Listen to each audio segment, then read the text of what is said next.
How's it going everyone? Andy here from 4K Downtime, back at you with another video. So yesterday night I finished watching the Sony's E3 press conference, so here just to share my impressions as well as my overall thoughts of whether or not it was any good. Now I just want to get this out of the way first. So bottom line is overall I thought the presentation was okay. It wasn't bad, but it certainly wasn't one of Sony's best. So I just want to focus on some of the things I felt I personally thought was wrong with it. So here goes. Well, first off, one of the things is I felt like the way how the presentation started off, it took a while for it to take off. Like, so they have this musician that came out and just like, was playing a short guitar piece, and I thought like, okay, fair enough, that's nice and everything. And of course what that did, is that it was to set up for The Last of Us Part 2, which I will admit, like, it looks pretty cool and everything. Like I've already said in my prediction video, I've never played the first game, so for me, I'm not as excited as everybody else, but from what I've seen, it looks good. Everything, like, it looks amazing in the way how it plays. I love how smooth it is, how the transition and everything like that, it was very good. And overall, I thought it was pretty cool. Now, right after that, then there was a bit of an issue. Like, it quickly went away from the press, like, conference to, like, a stage show where, like, it's just a bunch of people talking.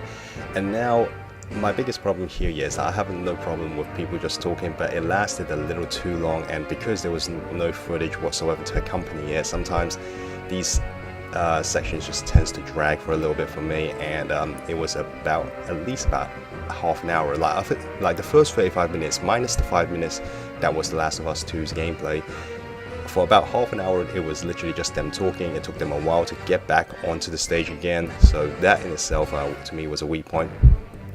And the other major issue that I had actually with this presentation was a lack of anything new.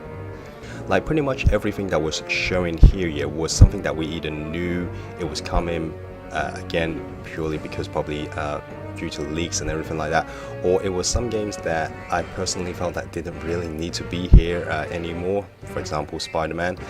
But anyway, I'll, like, obviously, since I'm talking about games now, I just want to dive into them. So I talked about that, The Last of Us Part 2. I personally felt like, again, I thought it looks cool and everything.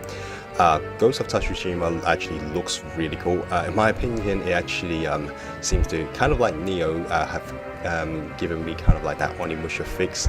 This one seems to be kind of giving me, well, not exactly, because you're not fighting demons or anything like that, but they get swordplay and everything. Looks like a cross between Onimusha and A Way of Samurai, which looks great. I mean, there's nothing about that I needed to complain. Everything seems pretty good. My only real little bit of concern towards it was just that the whole thing felt really staged. Like, everything, like, from the way how the enemies attack and everything like that. I'm sure in the final game maybe it's a bit different, but yeah, the way how I watched it, it just felt like it was perfectly staged. Like, the way how enemies attacks and the way how you attack as well.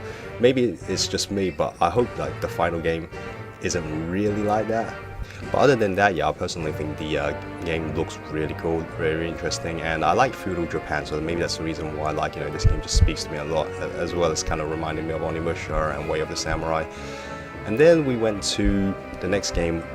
The surprise announcement for me was actually Neo 2. I was actually really shocked that we've got Neo last year and already we got this year announced for a sequel. Now, from what I've heard, I heard it sold fairly decent, so maybe that's why, like, Kotaku was like, okay, we got a good game here, let's, like, expand upon it, and that would be great, because from what I've seen my brothers play, Neo looks like a very addictive game. So if they want to expand upon it, hey, that's all great. And if you like Souls games, yeah, this is definitely right up your alley as well, which is surprising because Sekiro, like, from Software's new game, is also set in this time period as well. So now it'd be very interesting to see two games, similar gameplay style, like, hopefully they'll be different enough, so for, like, people won't feel redundant, like, only one over the other. Hopefully, like, both of them will be drastically different, and from the looks of the gameplay, it does look like they're going to be different.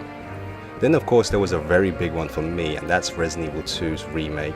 I gotta say, Capcom is really going back on my good side now, because, like, if we talk about 5 years ago when they were just kind of like plummeting more and more, not doing what fans have been asking them to do many years, but now I feel like they're finally doing that. With this and Devil May Cry 5, I'm actually having a lot of hope here that Capcom is basically going back to what I originally loved them about, which is for these type of games. Like with Resident Evil 2's remake, first of all, at first I didn't really know what it was, but then the more I was looking around the environment, it really looks like, hey, this looks very, very familiar. And then you saw like, you know, the little glimpse of the PlayStation console and the PlayStation controller. I was like, oh my god, this has got to be RE2, and it really was.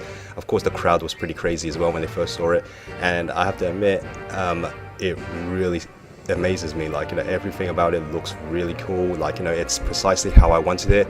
It's RE4's kind of gameplay, but like, you know, done in RE2's setting. Of course, like, you know, it uses the RE engine to power it, and I think that's a great engine. I think Resident Evil 7 looks really good in that engine, and even with DMC5 it looks great as well. So I'm really glad that they actually went with that engine. And overall, similar to Devil May Cry 5 as well, I will be making another separate video going in depth about the trailers and like how I feel about it and everything like that, because I love Resident Evil. It's one of my favorite franchises, and RE2 is hands down one of the best entries in the series. So I definitely will be talking about that more somewhere down the line.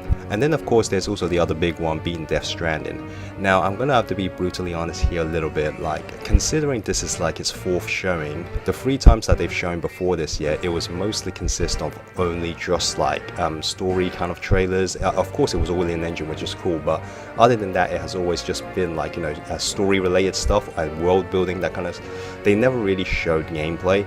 And with this one, I use the word gameplay very loosely because one of the main reasons I felt very underwhelmed by Death Stranding's reveal is that throughout the kind of like 6 to 7 minutes that they revealed it, the only thing they've really showed, it's the character walking, there's a bit of climbing as well, and then finally at the end, yeah, there was a bit of sneaking around.